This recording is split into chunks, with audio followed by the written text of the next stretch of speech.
Monday, 27th of January. Getting towards the end of first month. Don't know how everyone else is going.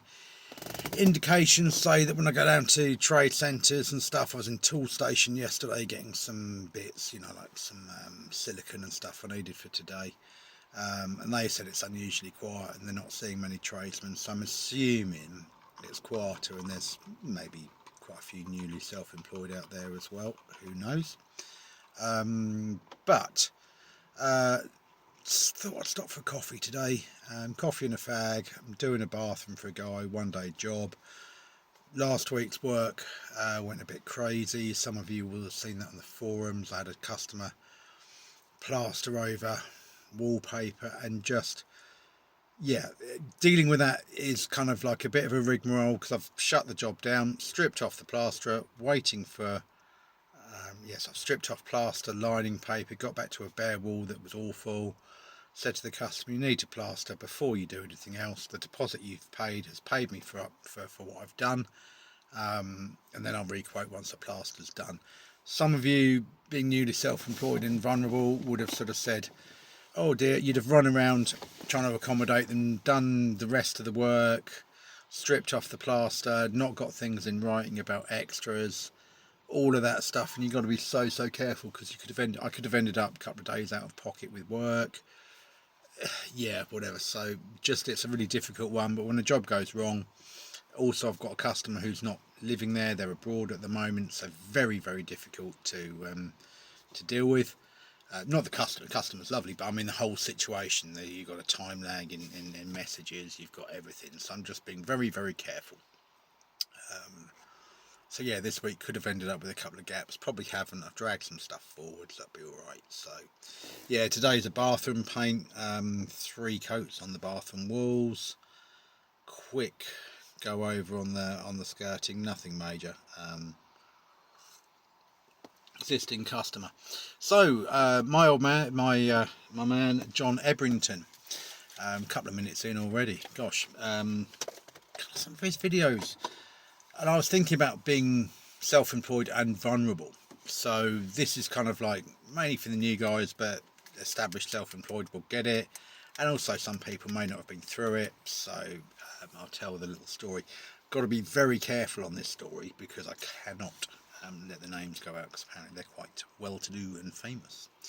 So going back, so this story goes back 10 years roughly. Roughly 10 years I reckon. So I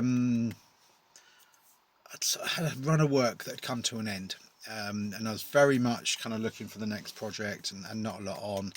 My son would have been probably about 3 months old maybe, and just work was dry. My wife had complications giving birth, the finger wasn't on the pulse, so a bit sort of stuck for work, and sort of looking for the next opportunity, which always comes if you keep looking.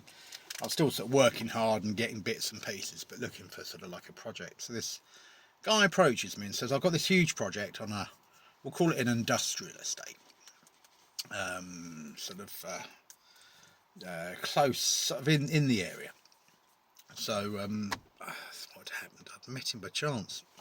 My wife had bought something off his wife, and I had to pick it up from his site, so I had to go to the front this site and give him a ring. So anyway, all for about, I don't know, probably a tenner's worth of whatever, but you know what it's like.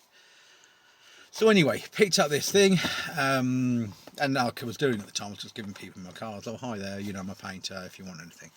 So they said, oh, thanks very much, mate, and off he went. And he emailed me a few days later saying, oh, I'm doing this huge project. I'm looking for people. Can you help? Even just a day here or there would be handy. So I set a day rate, and it's one of these jobs where I said, look, do you want a price for a whole room? Do you want me to come in and just, these were multiple rooms. I mean, he was doing a huge conversion on this industrial unit, and I can't say any more than that. But I was like, do you want a price for a whole room? No, I just want to pay you on day rate. I'm like, okay. And kind of, it's not ideal, but I said, yeah, okay. I said, the scope of the work is such that I get you want to kind of use other people as well. So it's like, yes, I set a day rate, so, and he bargained, and it was slightly under what I'd normally charge, but the bonus was I could come and go as I wanted, so I could come and do a day, etc. So if I wanted to do 2 days a week, I could. If I wanted to do 5, I could. Probably about a month in, I realised he had a drug problem. So obviously with a newborn baby, the work was like that was manna from heaven. I was kind of getting back on my feet from having a, and sort of my wife was still sort of getting well, really. So yeah, a month in, I realised he had a drug problem. He'd be very jumpy in the afternoon, and there were some very odd characters hanging around. So I was quite firm. Obviously, I know what I'm doing with self-employment, and I just said, look, the room I'm in, you can't really be coming in. I've got noxious fumes. Put a mask on, whatever. He'd supply the paint via a local decorating centre. And at the time, I knew somewhere where I could get Johnston's, or no, actually Leyland paint for the white, very, very cheap, because they were Knox tins and old tins and had the main outlet in Ipswich. So I did him a favour a couple of times. I said, look, I'll drive, give us some money, I'll drive down and get it for you. Won't charge you any more for that. You just pay for the fuel. So all fine. Quite a well-connected guy, it seems. So all fine. Then the wages started getting a bit slow. So I was sort of going off and doing other bits. I'd go off and I was advertising. It was ideal for me because I was sort of used it almost as a platform to do what I'm doing now, if you like. So I'd sort of advertise for works, go off and do a couple of works for Mrs. Jones or whoever. So yeah, that was fine. I kind of used him, if you like, but obviously he was getting a slightly cheaper day rate off me, but I was putting in a good day, always do. So he had this idiot friend who turned up one day going on about aliens and God knows what, and I just kind of approached the guy. I said, look, I've had this nutter come up. He's going on about aliens, mate, and God knows what. I said, I haven't got the time. I said, I said, I'm on day rate. I said, so I'm only taking a break. The legal breaks I'm needed, so I can't just take a break when I want. So he's kind of like getting in my face a bit. So didn't see him again for a little while. So shortly after, the guy was employing other people to get the work done. Absolutely fair enough. I was going off and doing other things, that's fine. But then all of a sudden, very strange types turned up. There was one lad who was just, he hated the guy I was working for. He's like, I can't even repeat the words he said. So I'm like, okay, mate, no problem. Well, look, if you want to know anything, let me know. I'm just here for a couple of days. I started a lot of the projects off. He's like, oh, yeah, you're that guy. And I'm like, yeah. Another guy was there who, if I was there, he'd work hard.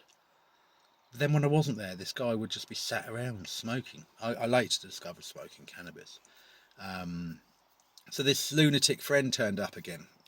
All sort of gang talk. All right, fam, blah, blah, blah. And I'm like, don't cut it with me, mate. John Ebrington knows where I've been, and kind of, a lot of you do. And I was just like, yeah, whatever. Just laughed at him, to be honest. He then started coming out with strange stories. So this is where it comes to vulnerability. So this lad, we'll call him, actually there were A and B, should we say. So A, the lad who hated him, apparently he'd been caught. He was either he owed a drug debt or he'd slept with the local drug dealer's girlfriend and had been fined £1,000. The guy whose site it was had paid off this drug dealer, and this guy was working as a labourer there until the debt was paid. I'm thinking, what? When this nutter, Mr. R, we'll call him, said all of this, I'm thinking, you're a nutter, mate. But is this real or not? Then comes out with this story about this other guy. Turns up one day, says to the lad B, I love you like a brother, but this guy, and he named this drug dealer, he's coming up. You owe him £60 for blah blah blah blah blah. And I'm like, what on earth is this? So anyway, and so it went on. Apparently these armed drug dealers were going to come to site with knives and all sorts. So me being me, I'm not stupid. Realised I was in a vulnerable position. And this was on the Friday, so it's payday. So I made sure I got my money. So by 12 o'clock I got my money, and I'm thinking, well, I've got 5 hours to do, 5-6 hours to do. That's fine. This Mr. R character approaches me, and by this point I'm recording everything he's saying secretly on my phone. And he says, oh yeah, I've given this the drug dealer your vehicle registration number and details.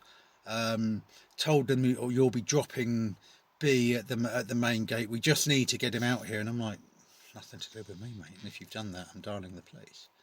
And at the time, there was someone from a national newspaper doing some screen work there, and I'd been doing that as a little project on the side.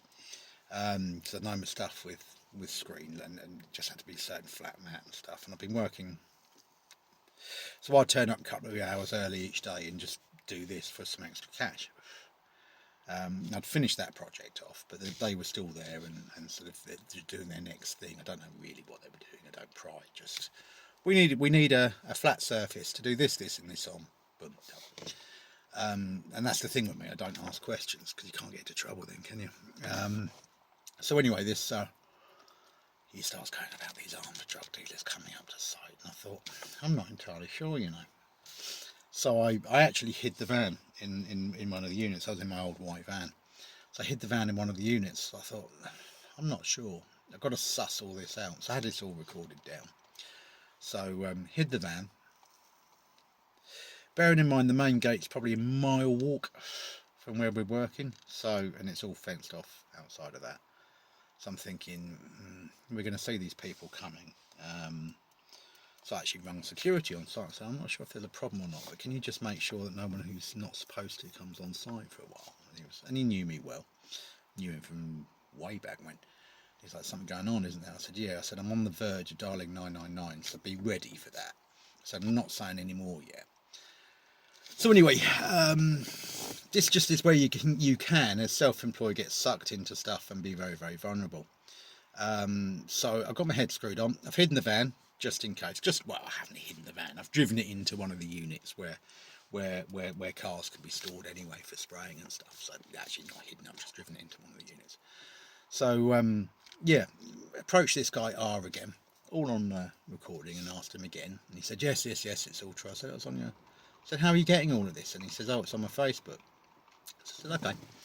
So, having been paid and being sick and tired of it all, I approached the guy who was employing me. I said, right, you need to listen to this. And he was obviously up to his neck in this, and I'm talking up to his neck. I said, right. I said, what's going on? I said, because right now, I said, we're looking at drug dealing, human slavery, extortion, racketeering. I said, we've got these dealers coming on site. I said, what's I've been paid. I said, you owe me nothing. I said, I'm on the verge of dialing 999, sort it out. So he approached the guy. The guy said, oh, no, I was lying. So anyway, next thing, this R, and A wasn't on site anyway, and never, so I'm assuming he'd paid off his debt. B was sent off home and had to walk the mile to the main gate to meet his nemesis of the drug dealers, apparently. And R went. And I said, look, and the guy actually begged me, the guy who cited was, begged me to go back on the Monday. So I said, right, well, we're in a position to finish off what we're doing, to get you somewhere where I'm not stitching you up. I said, I will simply now, I said, I'll send you an email stating my terms of coming back. And my terms of coming back was very simple, really. This guy R doesn't come back on site. And because I'm still not sure of the whole truth, and this is just how vulnerable you can get. And went off for the weekend. Obviously, at the time, young son, etc. So I kind of didn't really think about it the whole weekend. Went back up on the Monday. First thing I got to was this R had turned up on site, so I just immediately drove off. Bearing in mind this is sort of 10 years ago, before county lines was that much known about. So yeah, sort of I just said to the guy running the site, I'm gone, mate. And he was like, oh, please come back. Oh, this is a disaster. I'm like, I'm gone, mate. I don't hang around with idiots and drug dealers.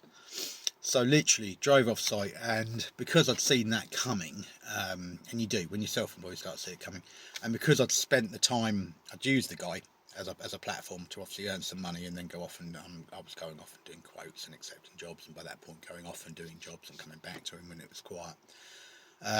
Literally Made a phone call the Tuesday morning. I was on a 4-day painting job and never looked back.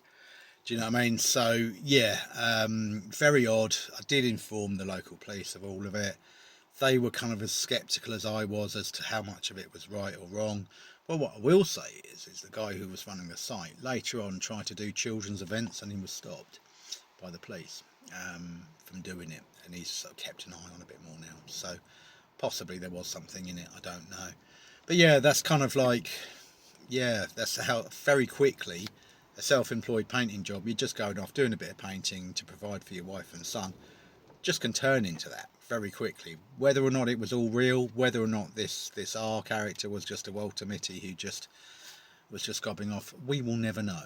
But just be careful when you're newly self-employed for these kind of situations, because you'll get dragged into stuff like you won't believe, and you'll get desperate for money, and you'll find yourself in situations, and people will take advantage and just be silly. So be careful. And of course, don't forget, these stories I'm telling are extreme ones. You know, I'm not telling the story of, yeah, I went to Mrs. Jones, painted her front room, she made coffee, she baked a cake, I had a slice of cake, it was lovely, I went home, I watched Emmerdale. You don't tell those stories, do you? Because there's nothing in it. But yeah, so these are extreme stories. It comes from decades of being self-employed. So obviously I've got a few extreme ones to tell, and that one I've been very careful with the names and the site address and everything, but because I know they'll probably be watching this. But yeah, shall we just say a little bit of a terrifying experience when you think for a second, oh, I've got armed drug dealers coming up, they've got my van registration details, and they're going to attack some guy over a £60 drug debt. Yeah. Back then, hard to believe. Now, after everything we've watched on the telly with that thing called Out There with Martin Clunes in, probably was real, but whatever. Yeah. And of course, if you're a drug dealing gang, you're not likely to attack a painter and decorator on his way home, are you really? You know, you're likely to kind of come a bit unstuck. But yeah, these things happen, and it's out there. So just do stay safe. And if you're newly self-employed, that's an extreme situation, but one something like that you could find yourself in. You're mostly likely to find yourself in someone trying to rip you off for an extra day or something. But yeah, just be careful. Sorry if it's a ramble, but hopefully that helps somebody, and you can kind of take that in of just being careful who you work with. And the other thing is, of course, the guy whose site it was, if you Google him now, lots comes up. So when you're newly self-employed and you're taking on customers, Google's your friend maybe. Maybe Google people. Maybe look into them a little bit more. Maybe look at who they're associated with. Years ago we talk in pubs and decorator centres, but now you can use Google them, stuff comes up about him, and it's interesting.